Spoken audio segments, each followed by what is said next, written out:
All right, three, two, one.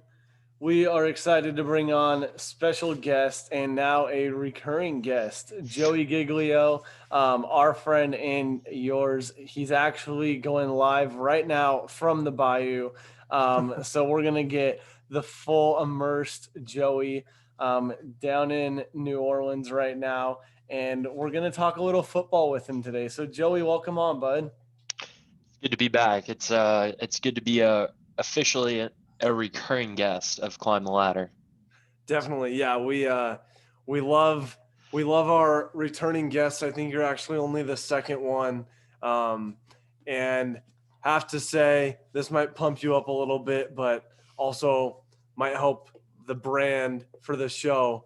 Your episode is in the top two episodes Let's of go. all Climb Come the on. Ladder, and this is our 31st episode because we just started the new year with our Love 30th that. episode. So, for our listeners that might have missed the first episode, it was pretty early on. You guys can check that out. It was called Straight Out of the Bayou with Joey Giglio. I think I already have a title for this one. We're gonna go Return to the Bayou, Love and it. it just helps that you happen to be right there. So, also for those people who might have missed the first episode with Joey, we we really pumped him up saying that he was the most knowledgeable football guy that we know. So we'll definitely get into some of that. Last time we previewed the NFL season, skeptical that it would happen. Here we are after Super Wild Card Weekend. So here we go. Yeah, without further ado, let's get a little cheers for the boys and we'll dive into Yes, some ball. indeed. All Yes, right, indeed. cheers. Cheers. All right, Joey. So, for everybody out there who doesn't know Joey, the biggest Saints fan you know, the biggest football fan you know. So, Joey, why don't you go ahead, walk us through a little bit of highlights, a little bit of, a couple days post win in the Super Wild Card round. How we feeling for the Saints? Yeah, so we are coming live from the 504, and we're feeling good down here. Saints got a much needed playoff victory. Get the bad taste out of our mouth after last year. We went to the playoffs, but no wins to show for it as we were beaten by the Vikings again. But it felt good to get out in front of the Chicago Bears. They came down to the Louisiana Superdome, which doesn't have the same firepower as you're used to feeling from that Sunday experience at church. But there's still some rowdy hoodats up in the stands, as we saw.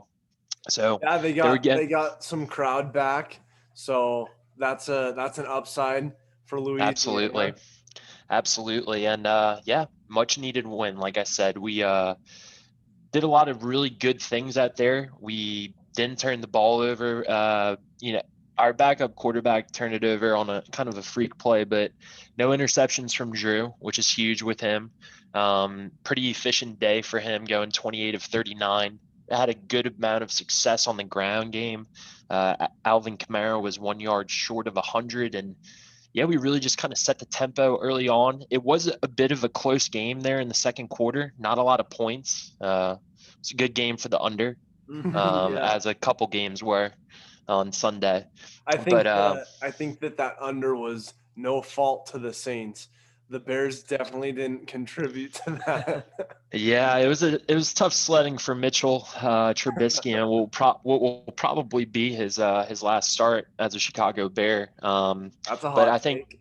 yeah, yeah, yeah. But I think what the key to success for the Saints defensively, because the defense for the Saints is what sets the tone. It was our saving grace early on in the year when we were 1-2. That was our defense is what really got us out of that rut and guided us on our big 9-game win streak in the middle of the year. And they shut down the Bears rushing attack on Sunday. And with a team that is kind of offensively limited with their quarterback, it put the Saints out in front, and then Drew Brees out in front. He knows what to do. As much as the pundits love to sack on Drew these days, Drew still knows what he's doing, and he knows what he's doing better than most. I think that you're right, and I think before we dive into the preview of this week's big matchup with the 40 pluses. What are we thinking for Drew as far as, there's been a lot of conversation. There was a lot of conversation last year, but he made it clear that he was not done. I don't think that the ending is as clear as some would hope right now, but I think that's good that his eyes are focused on the end, which, I think best case scenario he goes out like Manning. But what's your take on Drew and looking past this postseason? It's hard to look past this postseason. Trying to live in I, the moment. I think this is it for 9. Some And that gives me chills. He was, some I just have to throw it in there. I've been a Drew Brees fan from the beginning. When I started playing fantasy football, I think my first season was 12 years ago. Drew was my quarterback. I got him for the next 5 years in a row, and he's just been my guy. And so hearing that this could be it for number 9 gives me chills. only quarterback to throw for 80,000 yards. I mean, Oh, man. anybody that's had him in fantasy knows what's up. Like I said, the pundits have really come out here, the Drew haters in the past couple years. I love hate, I guess. I hate to love or love to hate. One of those. The just all the talking heads that you think Drew's losing arm strength? Yeah, no doubt. He's 42 years old. The dude's thrown for 80,000 yards. Yeah, he doesn't have the same zip he used to have. And it's like Right. everybody loves to be the first one to that take. And it's like, this has been had. Yeah. But I think that I do have some friends that are in or out of that building. And all the chips are shoved in the middle of the table. I mean, Yeah. this is it. This This is it. is And I would say I would say that he will definitely finish strong. I don't think this weekend will be the last time that we see him on the field. I think just coming off of such a strong performance last weekend against the Bears, and I feel like people do wreck on Breeze quite a bit, but they did have some pretty good points. And just watching him, he's in trouble. He's kind of scrambling as best he can for being 40 something years old, but his awareness on the field, he always has that go to option. He knows where he's going to go. So Kamara is just a couple yards out. He just dumps it over the line. He's also not like a big Peyton Manning type. He's on the smaller end, what, 5'10"? I always say that if there's no Drew Brees there's no Russell Wilson without Drew Brees. Correct. Drew Brees became the mold for 6 feet and under quarterbacks. Oh, yeah. And so just to watch Drew Brees and, yeah, also be that inspiration for guys like Russell Wilson or Kyler Murray. But to be able to just dump one over the line when you're in trouble, trust that your guy is there, and also to have the offensive line to hold up for just long enough. But Drew just brings an awareness to the game. There's a cool Peyton's Places talking about Drew Brees and his awareness and how he reads the field and everything. And so if anybody needs some content before the upcoming matchup this weekend, that is a good one. Peyton breaks it down, and he's the guy to do it. I love that. Yeah, I'm addicted to Peyton's Places.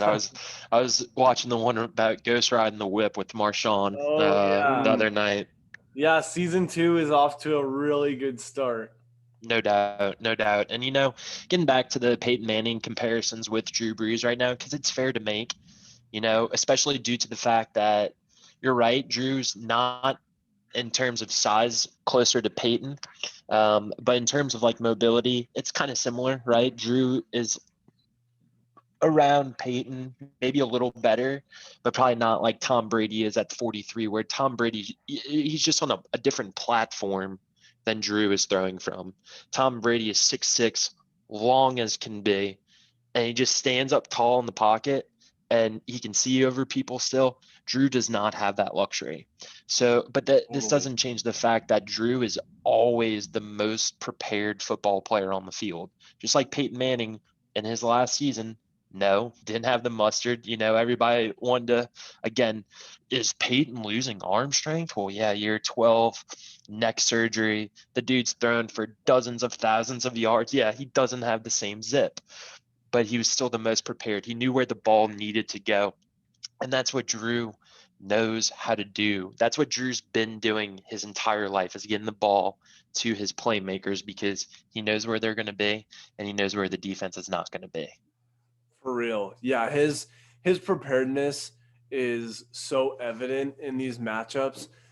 I can't fathom the amount of film that this guy watches, but also just the trust that he has that his receivers are going to be in the right place, right where he's going to put the ball, is incredible. And that man that they can't guard, can't guard Mike. Oh He is yeah. finally coming along in this season, playing his best football thus far in the past 4 or 5 weeks. So, yeah, I'm excited about seeing Michael Thomas get in the end zone a bit more. And, after that Christmas Day game from Kamara, Ooh. the other day is like 99 yards, a touchdown. That's a pretty quiet day, right? Yeah, you're like, what are you doing, man? You sitting back? Something like that. Maybe he's saving them for this Sunday when the I Bucs know. come into town. Well, I did see a fun fact. Speaking of Brady, the Bucs, Brees, and the Saints, um, on the AFC side, Baker Mayfield is currently the oldest quarterback in the playoffs, remaining on the AFC side at 25 years old. Wow. And then on the other side, almost 20 years into the future, we've got Brady and Brees taking the field. And also Rodgers, who you can't forget is very old. We've got the three of them taking the field this weekend on the NFC side. And so we've got, I think Rodgers is 38, if I remember. So I think we've got 38, 42, and 43. That's a lot more life experience than Baker and Mahomes and the young guns over there. Yeah, absolutely. The AFC though, it was a pretty spicy weekend on that side of things. It I think was. one name that got firmly planted back into everybody's mind, that Lamar Jackson, is something else. He Man, was dynamic the other day. he is fun one to watch. And I will say that when Josh Allen entered the league, after watching him at Wyoming, being a fellow Mountain West quarterback, I remember watching him in the Potato Bowl his senior year Mm. on the blue. And I was not a Josh Allen For fan. those of you who don't know, it's the famous Idaho Potato Bowl. Yes. On the blue. Tulane was up there a couple weeks ago from New Orleans. My cousin's son is on the team, and he made the trip up to Boise. Yeah, he said it was an in and out kind of business trip. Nevada had to run a little business, and then they had to get out of there. Yeah, so watching that Wyoming game, I thought that he was overrated. That was the same class as Josh Rosen, and I thought that Rosen was the better of the two, which looking back is not accurate as far as the NFL goes. But with all that being said, Josh Allen is electric, and I think that he's going to take the Bills to new places for many, many years. I think so too. It's hard for me not to imagine them winning a Super Bowl while he's there. They have a great team around him too. I love Tre'Davious White, my former Tiger. Hard not to like him. Super humble guy too. I used to get to interview him back in the day a good bit. Super cool dude. Yeah. But that game in Buffalo this weekend is going to be awesome, because I was in the camp that, I thought the Titans were going to beat the Ravens. I thought Derrick Henry was going to get moving again. Pulling for it. But in the first half, you could really tell that the Ravens were there for blood, honestly, because they were hitting out there and they were wrapping up Derrick Henry. I think at one point he had like 10 rushes for 20 yards. And the Ravens looked serious, and they kind of zig when everybody's zagging in the NFL. Lamar had a super effective game the other day, and he didn't even throw for a touchdown. So they're kind of breaking the mold a little bit. Yeah, and I've always kind of been one to kind of say that the Ravens don't push Lamar hard enough as a passer. to kind of develop him and get him those reps that he needs to develop. And the other day he went 17 of 24. He looked great back there. And I think that when Lamar is hitting his throws, that's when the running lanes really become open for him. And you saw that the other day when he broke that Vic-like touchdown. That was incredible. Love that comparison. Vic and that running game. I mean, honestly, we haven't seen a rushing quarterback in that same style with that much capacity and that much volume of running. I mean, Russ started out his career definitely on the rushing side of things, but I think, like you pointed out, you have to develop that passing arm because as your career advances, you're going to sit in the pocket more. And so you just have to do it. Yeah, I would say like the Ravens are definitely going to have to work Lamar into that. But right now, definitely looks like Vic. Yeah, and I think I like the Bills too. Don't get me wrong. I'm a big Josh Allen fan, and that's the part of my take coming through right there. Big Josh Allen guy. Yeah. But I really think the Ravens could go to Buffalo this weekend and kind of rattle some cages up there. We'll see. I think that's going to be a great game in the AFC. Yeah, I'm really excited for that. I could see a lot of offense happening. I would take the over on that. That could just be me, but those are two electric teams, and I think that they're both fighting for a lot, especially after, Lamar's MVP run last season, and then, they wanted to be in the Super Bowl.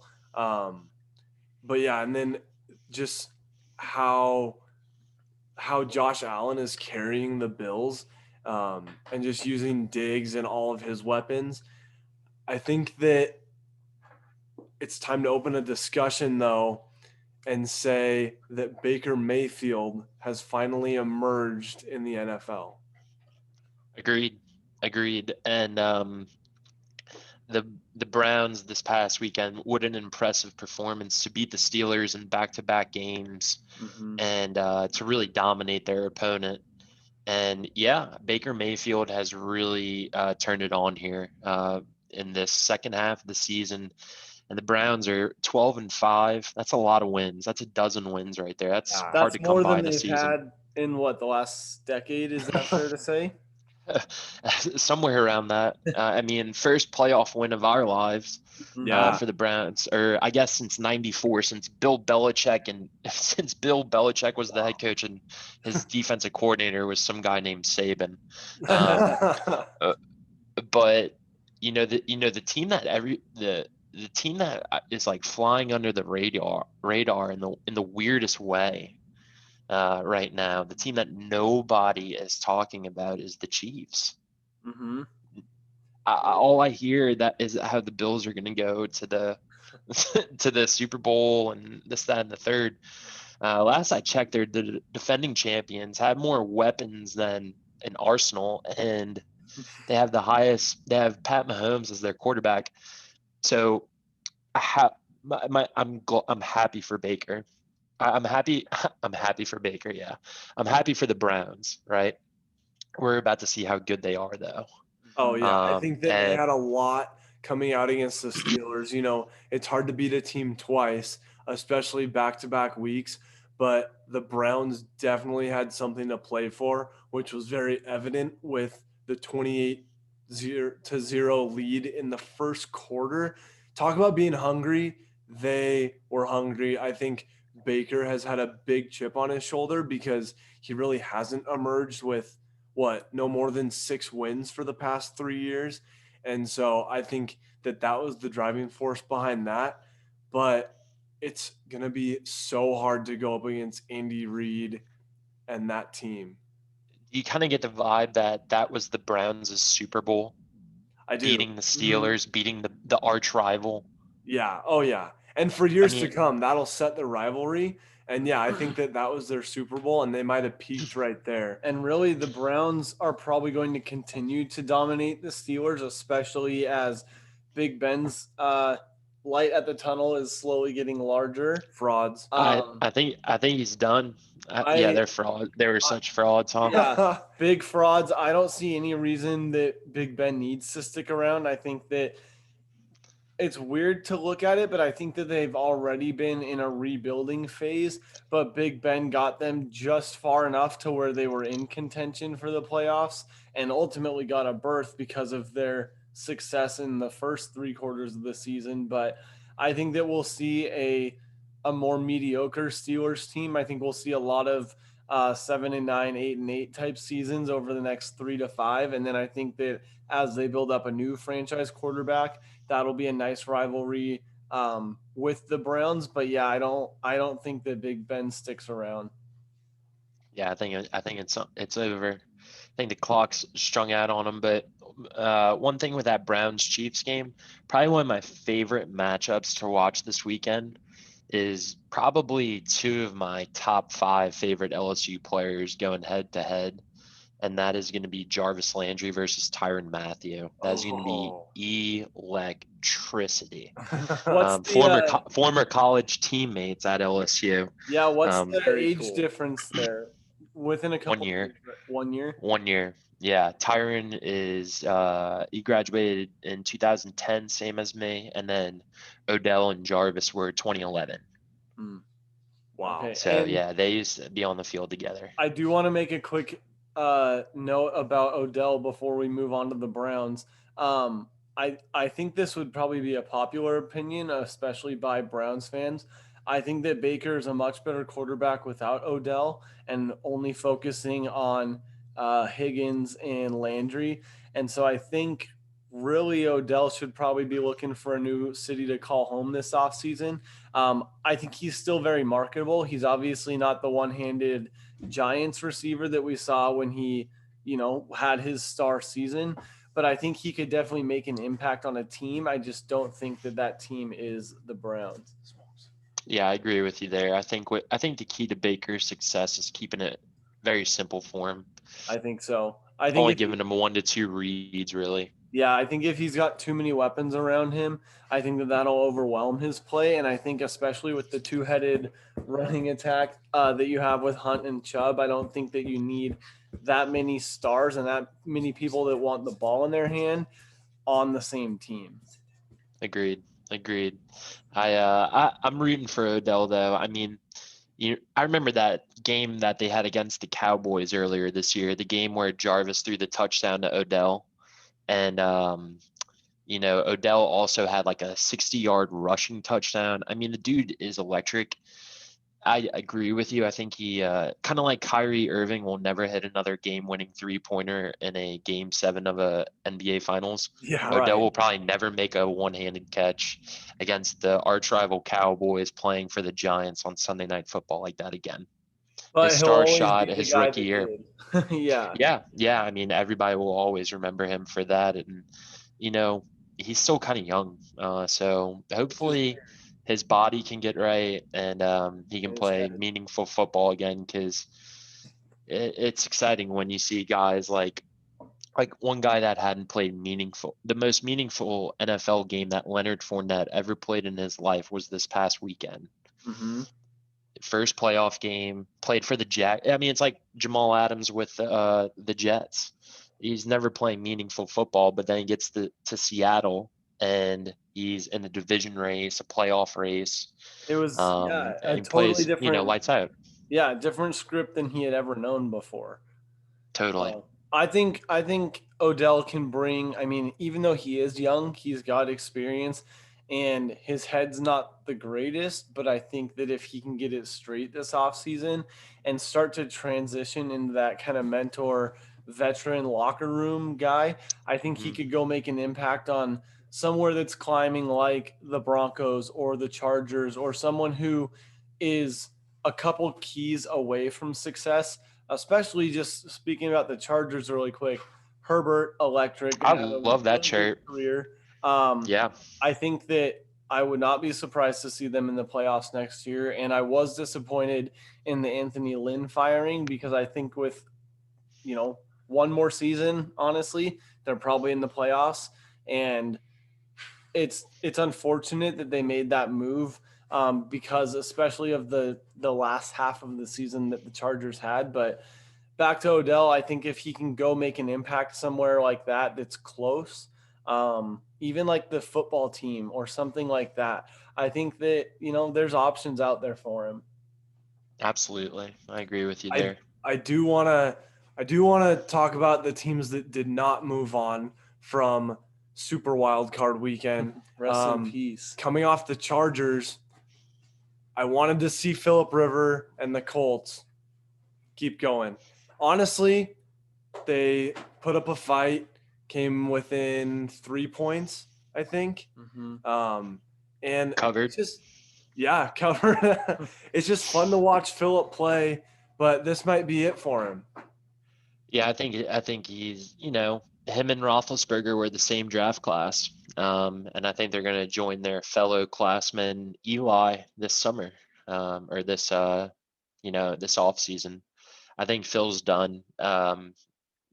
He really, I mean, with his unconventional throwing motion that he's had his whole career, it hasn't really aged well. And he really looks like he's shot putting the football out there. Definitely. I was curious watching his throwing motion, and I mean, you're just not going to get longevity out of that. And I remember when young Philly Rivers out of Alabama was quarterback at Quarterback U, also known as NC State. And I remember him throwing the ball unconventionally then, and I think was the Champs Sports Bowl. But I think he's had a long career. I just think it's played out on the last play of the game, right? Possibly Phillip Rivers' last throw of his career. They snapped the ball from like the 48, right? And Phillip Rivers heaved it as far as Phillip Rivers can throw the ball, and it got to like the 3-yard line. I mean, the guy came and threw it, 50 yards in the air. So I think it's time to take Philly behind the shed. It's been a great time. But yeah, I unfortunately the Colts didn't advance. I was rooting to see them, make a little noise. I feel like I like Josh Allen and the Bills. I just feel like they've been getting so much love lately. Oh yeah, the train is definitely going through Buffalo. Yeah, the wagon. The bandwagon. Yeah, the bandwagon's thick. The bandwagon's really thick. And but I knew the Colts that the gave it all Colts, they had. I knew that they wouldn't make a run by any means. I just wanted to see them move on for old time's sake. Think of number 18 in blue. Absolutely. 2009 against the Saints. Correct. The one and only for you up there. Yeah, man. The 09. Our only appearance and our only victory. Man, I know. Well, let's hope to change the conversation after we get through this weekend. So, a couple keys for the dub against Brady and the Bucs in Tampa Bay this weekend. What do you got? So I think everybody knows this name by now. CD Deuce, number 22 for the Saints. Gardner Johnson. Chauncey Gardner Johnson. I mean, absolute, just such a Florida Gator. Just talks that smack. Backs it up too, but talks that smack. And he was all over the screen this last weekend. I really, really think it's huge for him to get in Antonio Brown's head this Sunday. I think that is that matchup I am locking on CD Deuce covering Antonio Brown, and eventually just get into Antonio Brown. And of course, whenever you talk about the Saints and Bucs, you have to talk about Marshawn Lattimore's dominance over Mike Evans. I don't know if y'all have seen this, but we play the Bucs twice a year, right? I don't think Mike Evans has caught a pass on Marshawn Lattimore since like 2018.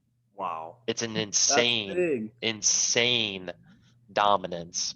So hopefully Lattimore can keep it going against Evans. I think the Bucs are going to try to go to him early and often. And I think on offense, this I love talking about my Tigers in the NFL, but it's hard when the Saints are going against a Tiger, and we're gonna have to figure out a way to negate the impact that Devin White can have on a football game, because Devin White is an absolute animal out there on defense. And of course, we got to stop a boy named Sue. Some usual suspects with Levante David at linebacker. I think, like we saw with the Saints this past weekend, they scored a touchdown on the second drive. Got to score early. That's the only way you can score often, is if you score early. And so, quick response when the Bucs do score, because I don't think we're going to hold them to 3 points like we did a couple of Sunday nights ago. I don't see that. I don't see a 38-3 game happening again. Yeah. I think it's going to be much closer than that. Much like the first game of the season was 34-23. So pretty close game between the Saints and Bucs. So just hopefully we can keep contain on Tom Brady and get to him early. Our defensive line has to eat. We have a 3-headed monster. We got 3 DNs that get to the quarterback: Cam Jordan, Trey Hendrickson, Trey, and Marcus Davenport. And then we got some big cloggers in the middle. So gonna have to wrap up. I know I'm starting to ramble here, but I'm just so excited for Sunday. Oh, this is your stage. This is your pedestal. I mean, Love it. Really, we've got the Senior Bowl coming up, and there's going to be a lot of conversation regardless of the outcome of this game. Even though Brady is not his name hasn't come up as much in the term of retirement. But either way, regardless of who wins or loses this game, both of those quarterbacks are going to be talked about a lot this offseason with their age, and especially Drew, as the speculation is. But even Brady, he might have a couple left. We might knock him into retirement this weekend. Who knows? Yeah, we're going to see. Might have to do what we did on that Super Bowl run with Warner, Favre, and then Peyton. We'll see. Hey, big shout out to number 9 this season for coming back from 11 cracked ribs. They were saying last week how a lot of young quarterbacks, if he was 25 right now, he'd be on the IR. You got a whole career ahead of you. Why put yourself at risk? But he's got something to fight for, and he's putting it all out there. Absolutely. My guy, Drew Brees, has been through a lot of adversity here in the past year. Mm-hmm. And so would love nothing more than to see the good guy come out on top. The blessy boy himself, Drew Brees. Drew Brees. Definitely. Yeah, Mr. New Orleans. I do have to bring up probably a sore, but probably going to be talked about, so it'll be relevant. 2 years ago in the postseason, it brought on a rule change last year in the NFL, and now they took it away again because of the controversy last season. The no-call pass interference against the Rams at the end of the game that would have sent the New Orleans Saints to the Super Bowl 2 years ago. How do you think that is going to come into play, or are the Saints do they carry any of that? How does that look this weekend? I think the past 3 seasons for the Saints, they before this season, they won the most regular season games from 17 to 19. And each season I feel like was a building block to this season. So, I think that if adversity strikes, this team will be better prepared for it because they've been through so much fire. And hopefully the game won't come down to an officiating call. Would hate to see that. That was a tough one a couple weeks ago. To be honest, guys, I really don't like to see the Rams win the playoffs. But we can talk about that, I guess, after this. Nor do we. That just got my heart rate up. But hopefully the Saints can just take care of business. It sounds cliche, but gosh, they just feel like such a complete team. And I know that we have our haters, but fuck it. Honestly, everybody wants to see Tom Brady win. Mm-hmm. The Lord knows the networks do.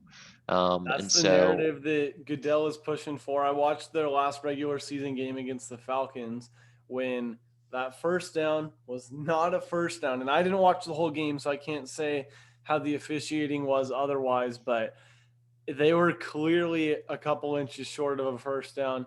Bucs got it, and Brady took a knee to go into the playoffs. So I think that the narrative's there. I think that there's stuff happening behind the scenes, which you hate. You don't want it to be scripted, but I think for Brady, at least, they're trying to make it as much as possible.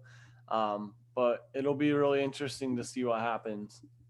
Bring it on. Hopefully we'll get to him early. I think our Saints D-line is the heart and soul of our team.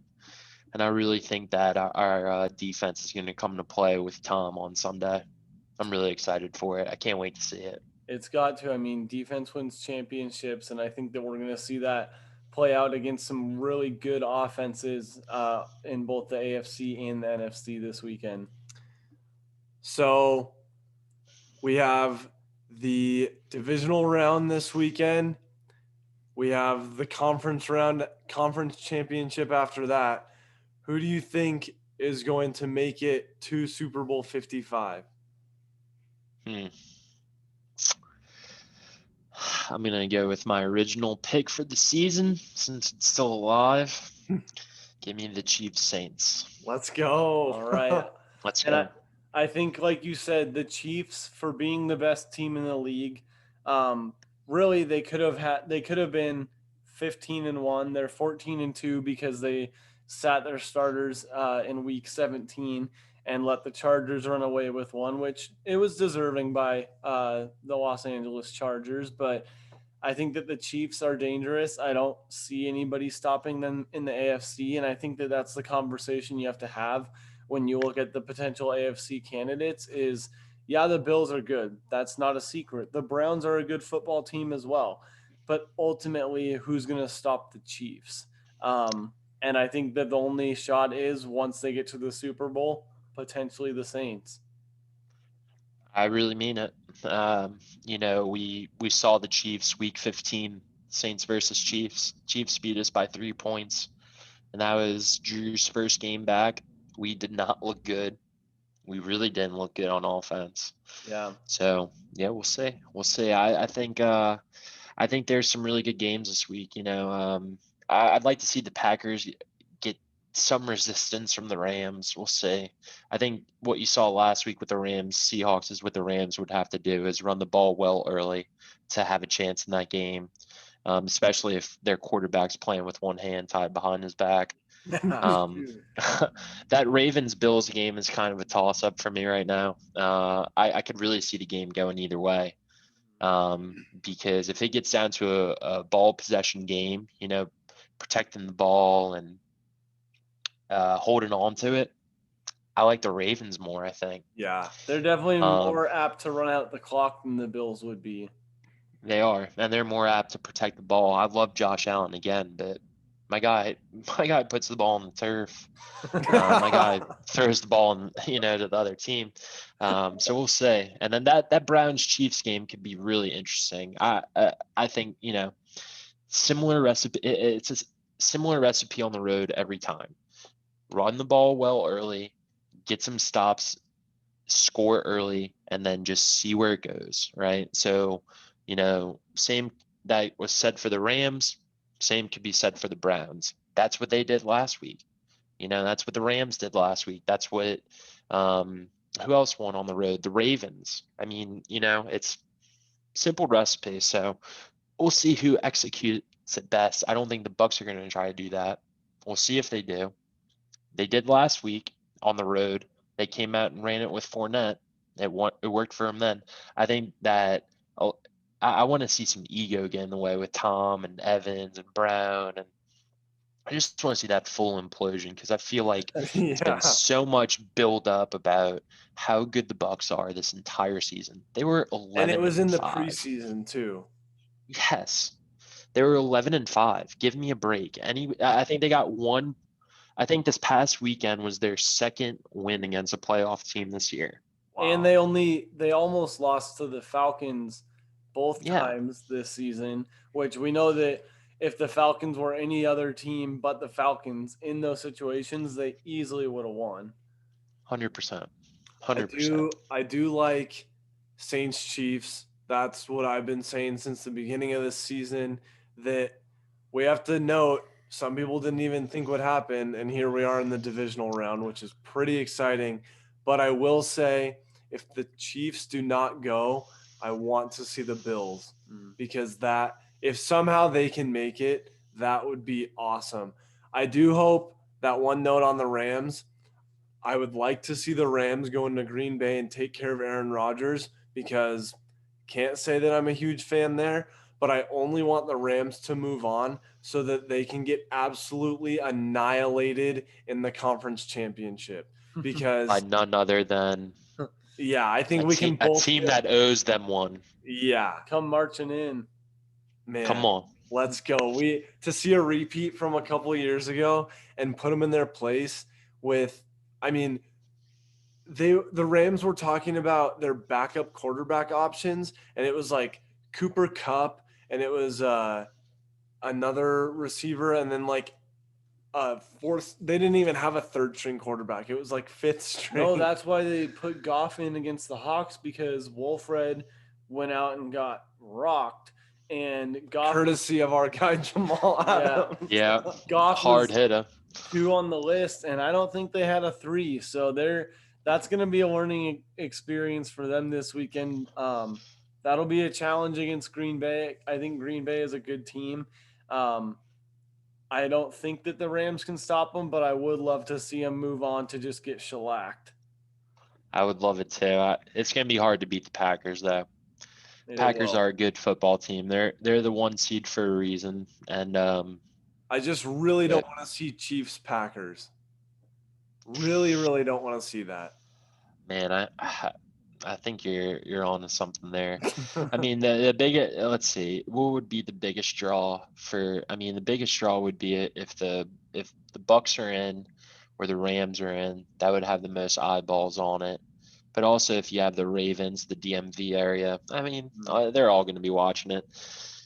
I feel like I really, really, I feel like Drew Brees always gets left out of the Tom Brady, Aaron Rodgers convo. Oh yeah. So I really hope that they're not going to do everything they can to get Rodgers versus Brady for the NFC Championship because that would suck. Have to say, we didn't say it earlier, but for Bucs versus Saints, there are going to be hoof prints left in that field because that matchup, 2 legends right there, easy Hall of Famers as soon as they can. It's going to be a good one. Absolutely. Oh man, I'm so jacked up for Sunday.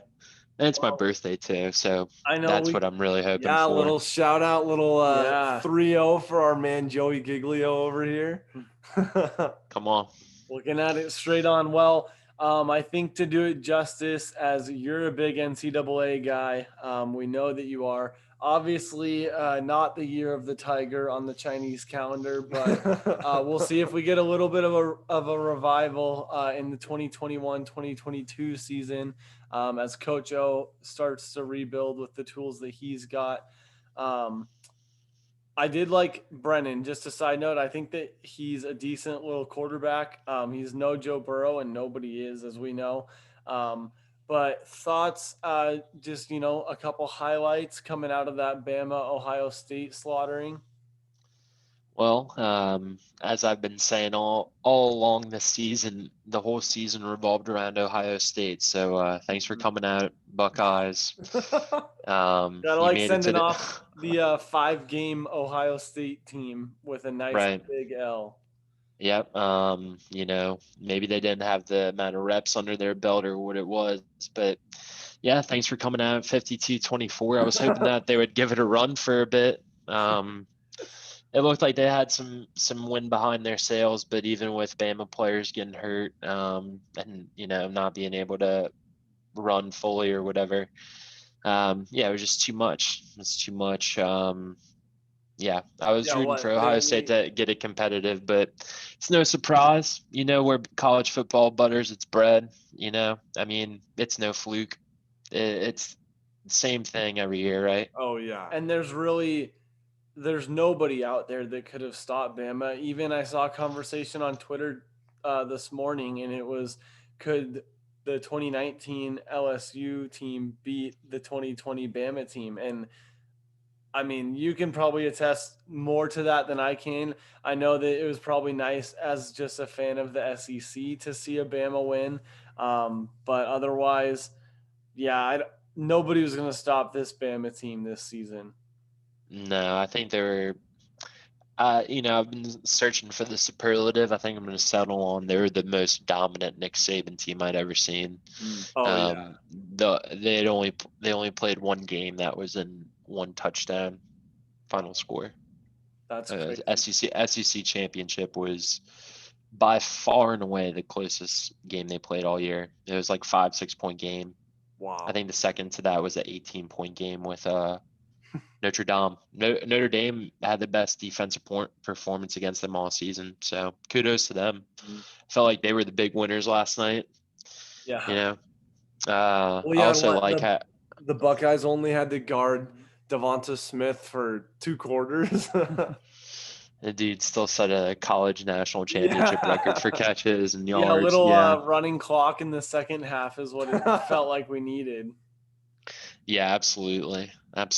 Yeah, hopefully LSU can come back strong next year. We've got a lot of dudes that are coming back this year. We're returning our whole offensive and defensive line. So that's where the games are won in the SEC in the trenches, right? That's what we saw last night, right? Yeah. Once the game really got going, once Ohio State had to sub in some defensive subs, that's where the depth of the SEC just comes out. That's where the depth of I say the SEC. Bama is really one in its own. There's only one Nick Saban. So rooting for the conference, with it being the biggest rival. Like I said, I was hoping Ohio State would have kept it. I was hoping they would give them a game, but I also don't hate watching the Big Ten get blown out of the water. Mm-hmm. Well, one thing that we have to do is a little bit of a Boise State conversation. So we sent our man, Brian Harsin, former quarterback at Boise State, worked his way up through the Coach Pete system. You're now welcoming him to the SEC at the University of Auburn. I don't think that he'll make a splash this season. I highly expect a losing record for that Auburn Tigers team, but it'll be interesting to keep tabs with you as you are watching the SEC and how former Boise State head coach does down there in the South. Yeah, we'll see how he does. That's a big rivalry for my family. It's so a wake up call. See. The false Tigers. we'll see what they got, right? If you're a college coach that wants to prove that you can hang and bang with the biggest and the toughest, then come get it. That's his objective. He went from the biggest dog in the Mountain West to the second most popular team in his state. Mm-hmm. So we'll see how he handles it if he's really about that life.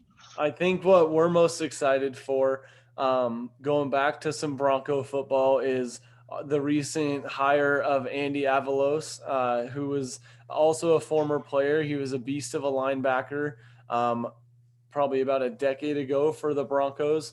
Worked his way up. He was the defensive coordinator at Boise State, spent the last 2 years at Oregon doing some work over there, maybe with your buddy who does some recruiting. And we just got him back this week. So we're excited for what Coach Avalos is going to do in the Andy Avalos era. Love it. I what I'm excited for is next year I saw week 1 Boise State at Florida State or Boise State at UCF. Boise State at UCF. Yeah, so Florida State was supposed to be this season for our follow-up. They were supposed to come here because we went there the year before. But yeah, when UCF was at its height, when they saw the Griffin brothers and stuff, they went out, and it's kind of the Super Bowl of the group of 5 schools. So love it. I know that Cincy and Memphis are up there now in the conversation, but that Boise State UCF has some game day potential. I'm into it. Let's go. Yeah, to get a game day on the blue would be absolutely fire. Mm-hmm. We can definitely make that happen. I got big hopes for the 2021 college football season. It's going to be big time. LSU season opener is at the Rose Bowl against UCLA. Oh, awesome. That should be fun. September 4th. Yeah, well, yes, sir. Baseball, which we're talking about a little bit later on in this episode, is that fans are looking to come back to the stands in April once the season starts. And so hoping obviously for the same in football in 2021. And maybe this year we can finally do that thing that we were talking about and catch a little Bama LSU in person. Absolutely. Come on down to the Bayou whenever y'all want. We're doing it. We're going to be ready there for it. Well, Love it. Joey, we appreciate you coming on, talking shop. Again, nobody that knows the game better than you, at least from our eyes. But I don't know if anybody would argue that. You can fact check that with our listeners. But it's always a pleasure. We hope to talk with you soon, and let's grab a drink next time we're all in the Northwest. Absolutely. Bodie's on me. All right. Let's go. Who dat? Yeah. Who dat? Love you, boys. Bless you. All right. Thanks, man. Thank you.